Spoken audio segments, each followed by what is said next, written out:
Halo, assalamualaikum, welcome back to my YouTube channel Bidan P3K. Nah, kali ini kita akan kembali membahas beberapa soal FR tahun 2023 sampai 2024. Namun sebelumnya jangan lupa like, comment, share, dan subscribe ya teman-teman. Oke, langsung saja kita masuk ke soal pertama. Seorang ibu nifas P4A0 6 hari yang lalu melahirkan anaknya datang ke bidan dengan keluhan merasa lemas dan pusing berkunang-kunang. Hasil pemeriksaan tekanan darah 110/70, nadi 80, suhu 36,5, konjungtiva pucat, TFU pertengahan pusat simfisis. Lokia sanguinenta, luka perineum bersih dan kering, hemoglobin 9 gram per sen. Apakah tindakan bidan dalam kasus tersebut? A. Melakukan rujukan ke rumah sakit. B. Melakukan pemasangan infus. C. Memberikan tablet FE 1x1. D. Memberikan tablet FE 2x1. E. Melakukan transfusi darah. Nah, yang mana nih teman-teman kira-kira jawabannya? Oke, langsung saja kita bahas ya teman-teman. Kata kunci dari soal ini adalah postpartum hari ke-6 dengan keluhan merasa lemas, pusing, berkunang-kunang. Konjungtivanya pucat dan HB-nya 9 gram per sen. Jadi ini termasuk kategori anemi sedangnya teman-teman. Nah, kita lihat tabel ini teman-teman. Namun ada kesalahan sedikit. Di sini HB 8 sampai 10 ya teman-teman. Nah, tanda-tanda jika HB 8 sampai 10 gram per dl dan atau telapak tangan atau konjungtiva pucat atau tidak ada tanda perdarahan pasca persalinan, kemudian nadi kurang dari 100 kali per menit, pernapasan kurang dari 30 kali per menit, termasuk dalam anemi sedang. Perawatan dan saran yaitu 1. Memberikan dosis ganda tablet. Nah, yang kedua, tablet tambah darah. Tablet FE itu diberikan 2x1 dalam sehari. Dan pemberian konseling gizi.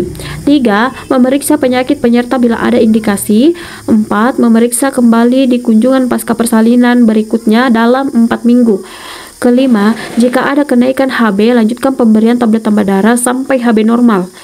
Keenam, jika tidak ada kenaikan HB, maka rujuk ke rumah sakit. Nah, jadi itu ya teman-teman perawatannya jika anemi sedang. Nah, kita lihat kalau anemi berat. Nah, kalau anemi berat, perawatan dan sarannya itu hanya satu, rujuk ke rumah sakit untuk dilakukan transfusi darah. Tanda-tandanya yaitu HB kurang dari 8 gram per dl dan atau telapak tangan dan konjungtiva pucat disertai dengan salah satu tanda berikut: nadi lebih dari 100 kali per menit, pernapasan lebih dari 30 kali per menit, mudah lelah, terengah-engah saat istirahat. Nah, itu masuk dalam klasifikasi anemi berat, maka segera rujuk ke rumah sakit. Nah, yang ditanyakan di sini adalah HB-nya itu 9 gram per sen. Artinya masuk dalam klasifikasi anemi sedang. Jadi jawaban yang tepat itu adalah opsi D ya teman-teman, memberikan tablet FE 2x1. Oke, kita lanjut soal kedua. Bidan sedang memimpin persalinan ibu infartu kala 2. Saat kepala tampak di depan pulva, bidan meminta asisten mematikan AC di ruangan. Tindakan bidan tersebut untuk mencegah kehilangan panas secara A. Evaporasi, B. Konduksi, C. Konveksi, D. Radiasi, E. Restorasi. Nah, boleh di pause dulu ya teman-teman, silahkan jawab di kolom komentar. Oke, kita langsung saja bahas ya teman-teman. Nah, soal ini tentang mekanisme kehilangan panas pada bayi. Yang pertama yaitu evaporasi, merupakan kehilangan panas karena cairan yang menguap di tubuh bayi. Contohnya, bayi tidak dikeringkan saat lahir atau bayi BAK tidak segera diganti. Jadi itu adalah contoh dari mekanisme evaporasi. Kemudian kedua, konduksi. Ini merupakan kehilangan panas karena sentuhan langsung antara tubuh bayi dengan benda dingin. Misalnya, bayi ditimbang di atas meja atau timbangan yang tidak diberi alas. Nah, lanjut mekanisme konveksi, merupakan kehilangan panas karena bayi terpapar oleh udara yang lebih dingin. Nah, contohnya bayi terkena AC atau kipas, bayi yang diletakkan di jendela terbuka. Nah, ini sesuai dengan soal yang tadi ya teman-teman, bahwa bidan meminta asistennya untuk mematikan AC saat kepala bayi sudah keluar. Jadi untuk mencegah kehilangan panas pada bayi melalui mekanisme konveksi. Lanjut, mekanisme radiasi ini merupakan kehilangan panas karena bayi diletakkan dekat benda dingin tanpa bersentuhan. Misalnya, bayi diletakkan dekat dinding keramik atau besi. Jadi jawaban yang tepat itu adalah opsi C, konveksi. Nah, soal selanjutnya, seorang ibu berumur 21 tahun melahirkan anak pertama, usia kehamilan 32 minggu, hasil pemeriksaan berat badan lahir 1500 gram, panjang badan 40 cm, menangis kuat. Selanjutnya akan diberikan suntikan vitamin K secara IM. Berapa dosis yang tepat pada kasus tersebut?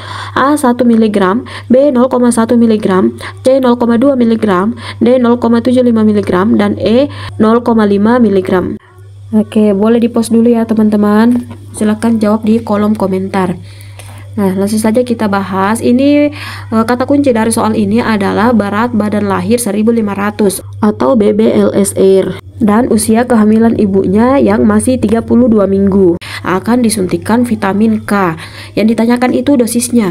Dosis vitamin K untuk bayi baru lahir yang normal yaitu berat badan 2500 ke atas dan usia kehamilan itu aterem di atas 37 minggu diberikan dosis 1 mg tunggal secara IM. Namun pada bayi berat badan lahir sangat rendah atau berat badannya itu kurang atau sama dengan 1500 gram atau lahir di usia kehamilan sama atau kurang dari 32 minggu, dosis yang diberikan adalah 0,5 mg. Jadi jawaban yang tepat adalah opsi E ya teman-teman. Soal selanjutnya, seorang bayi lahir 2 jam yang lalu di PMB. Pada pemeriksaan warna kulit merah muda, pernapasan 60 kali per menit, nadi 120 kali per menit. Pemeriksaan refleks didapatkan jari-jari kaki membuka ke arah ke belakang. Apakah nama refleks pada pemeriksaan tersebut? A. Tonic neck, B. Babinski, C. Grasping, E. Moro. Nah, kata kunci pada soal ini adalah pada pemeriksaan refleks didapatkan jari-jari kaki membuka ke arah ke belakang. Yang ditanyakan apa nama refleks tersebut. Nah, kita lihat tabel ini teman-teman. Refleks tonic neck yang ditemukan yaitu bayi menoleh atau mengangkat kepala. Kemudian refleks Moro atau startle adalah refleks kaget atau bayi akan tersentak dan kedua tangan bayi seperti ingin memeluk saat diberi tepukan atau diangkat. Kemudian Babinski, jika telapak kaki bayi ditoreh dengan jari pemeriksa maka jari-jari bayi akan membuka. Kemudian refleks grasping ini bayi akan menggenggam dengan kuat. Jadi yang tepat itu adalah refleks Babinski. Nah, yang paling memudahkan itu teman-teman untuk kita bisa mengingat tonic neck itu menoleh atau angkat kepala. Kemudian refleks Babinski itu telapak kaki ditoreh.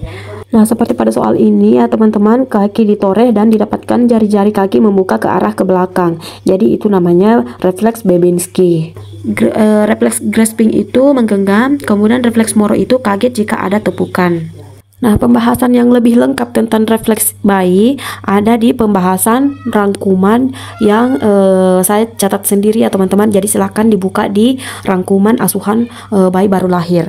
Lanjut, seorang bayi baru lahir spontan 1 jam yang lalu di BPM. Hasil pemeriksaan berat badan 2700 gram, panjang badan 48, pernapasan 40 kali per menit, gerakan aktif, tidak ditemukan kelainan. Bayi sudah berhasil menemukan puting. Asuhan kebidanan apa yang tepat untuk bayi tersebut? A. Pemeriksaan antropometri, B. Pemberian vitamin K, C. Imunisasi HB0, D. Rawat gabung, E. IMD. Maaf ya teman-teman kalau suaraku kurang enak didengar karena masih serak. Oke, langsung saja kita bahas teman-teman. Pada soal ini bayi itu sudah lahir 1 jam dan sudah berhasil IMD. Jadi asuhan kebidanan yang tepat untuk bayi yang sudah lahir 1 jam yang lalu adalah pemberian vitamin K. Nah, kita lihat ini teman-teman langkah penanganan bayi baru lahir normal. Yang pertama, jaga kesehatan. Kemudian klem dan potong tali pusat. Nah, setelah itu lakukan IMD selama 1 jam. Ini sudah ya teman-teman, pemberian identitas sudah. Selanjutnya pemberian vitamin K. Kemudian beri salep mata. Lanjut pemeriksaan fisik, pemberian HB0 dan pemantauan BBL setiap 1 jam. Jadi jawaban yang tepat itu adalah opsi B ya teman-teman, pemberian vitamin K. Oke, sekian dulu teman-teman untuk pembahasan kali ini. Semoga bermanfaat. Jangan lupa tetap dukung channel ini dengan like, comment, share, dan subscribe ya teman-teman. Semoga dimudahkan saat ujian dan mendapatkan hasil nilai yang maksimal. Terima kasih. Wassalamualaikum warahmatullahi wabarakatuh.